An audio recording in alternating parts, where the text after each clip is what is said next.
بسم اللہ الرحمن الرحیم۔ حضرت جابر رضی اللہ تعالی عنہ کی روایت ہے کہ نبی کریم صلی اللہ علیہ وسلم نے ارشاد فرمایا، جس کا مفہوم یہ ہے کہ شیطان اس بات سے مایوس ہو گیا ہے کہ نماز پڑھنے والے اس کی عبادت کریں، البتہ وہ ان کے درمیان فتنہ ڈالنے کے در پہ رہتا ہے۔ یہ مسند احمد کی روایت ہے۔ اللہ کے سوا کسی کی عبادت کرنا شیطان کی عبادت کہلاتا ہے۔ جیسے حضرت ابراہیم علیہ السلام کے والد بتوں کی پوجا کرتے تھے، لیکن حضرت ابراہیم علیہ السلام نے بتوں کی عبادت کرنے کو شیطان کی پوجا کرنے کے مترادف قرار دیا۔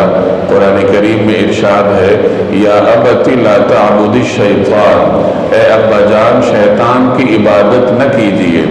بتوں کی عبادت کرنے کو حضرت ابراہیم علیہ السلام نے شیطان کی عبادت کرنے کے مترادف قرار دیا ہے۔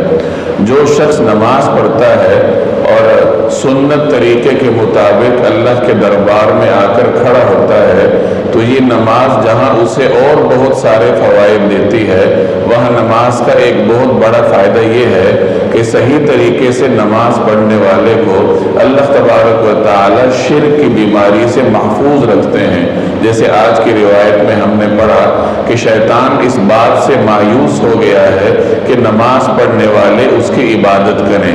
جو شخص نماز کی طرف آ گیا تو اس کی جانب سے اب شیطان مایوس ہو جاتا ہے کہ یہ شخص اب شرک نہیں کرے گا، بت کے سامنے سر نہیں جھکائے گا۔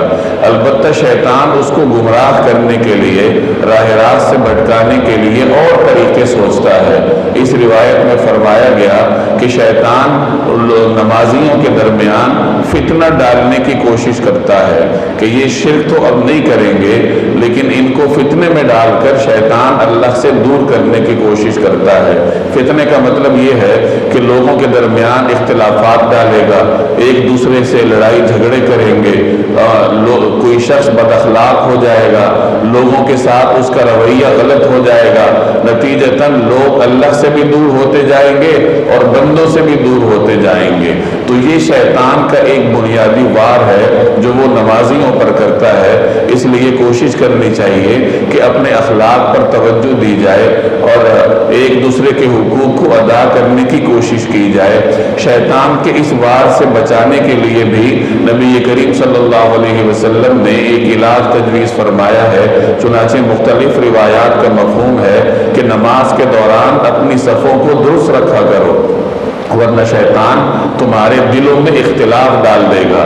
گویا کہ جب نمازی صف درست طریقے سے نہ بنائیں، ایک دوسرے کے درمیان فاصلہ ہو، تو یہ جسموں کے درمیان بننے والا فاصلہ دلوں میں فاصلوں کو ڈالنے کا سبب بنتا ہے۔